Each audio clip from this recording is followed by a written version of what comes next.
നാളെ ഫെബ്രുവരി 27 വ്യാഴാഴ്ച. വിവിധ പ്രദേശങ്ങളിൽ അവധി പ്രഖ്യാപിച്ചു. വാർത്തകൾ വിശദമായി അറിയാം. വീഡിയോ ലൈക്ക് ചെയ്ത് കാണാൻ ശ്രദ്ധിക്കുക. വിദ്യാഭ്യാസപരമായ എല്ലാ അവധികളെക്കുറിച്ചുള്ള വാർത്തകളും അതുപോലെ സ്കോളർഷിപ്പുകളെക്കുറിച്ചുള്ള വാർത്തകളും അറിയാൻ നിങ്ങൾ ഈ ചാനൽ സബ്സ്ക്രൈബ് ചെയ്യുക. വീഡിയോ ഉപകാരപ്രദമായ ഷെയർ ചെയ്യാനും മറക്കരുത്. ഉത്സവങ്ങൾ പ്രമാണിച്ച് വിവിധ വിദ്യാലയങ്ങൾക്ക് നാളെ ഫെബ്രുവരി 27 വ്യാഴാഴ്ച അവധി പ്രഖ്യാപിച്ചു. മണപ്പുള്ളിക്കാവ് ഭഗവതി ക്ഷേത്രത്തിലെ വേലയും മല്ലീശ്വരം ക്ഷേത്ര ഉത്സവവും പ്രമാണിച്ചാണ് ജില്ലാ കളക്ടർ അവധി പ്രഖ്യാപിച്ചിട്ടുള്ളത്. മണപ്പുള്ളിക്കാവ് ഭഗവതി ക്ഷേത്രത്തിലെ വേല ഉത്സവത്തോടനുബന്ധിച്ച് ഫെബ്രുവരി 27 പാലക്കാട് താലൂക്ക് പരിധിയിലെ എല്ലാ സർക്കാർ ഓഫീസുകൾക്കും വിദ്യാഭ്യാസ സ്ഥാപനങ്ങൾക്കും ജില്ലാ കളക്ടർ പ്രാദേശിക അവധി പ്രഖ്യാപിച്ചു. അതേസമയം മുൻ നിശ്ചയിച്ച പ്രകാരമുള്ള പൊതുപരീക്ഷകൾക്ക് അവധി ബാധകമല്ലെന്നും കളക്ടർ അറിയിച്ചു.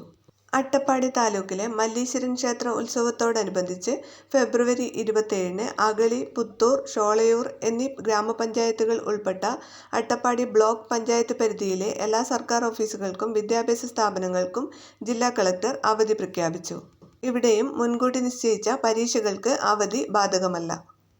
മാർച്ച് 13 പൊങ്കാല മഹോത്സവത്തോടനുബന്ധിച്ച് തിരുവനന്തപുരം ജില്ലയിലെ എല്ലാ വിദ്യാഭ്യാസ സ്ഥാപനങ്ങൾക്കും സർക്കാർ, അർദ്ധ സർക്കാർ സ്ഥാപനങ്ങൾക്കും ജില്ലാ കളക്ടർ അവധി പ്രഖ്യാപിച്ചു. മാർച്ച് 5 മുതൽ 14 വരെയാണ് പൊങ്കാല ഉത്സവം.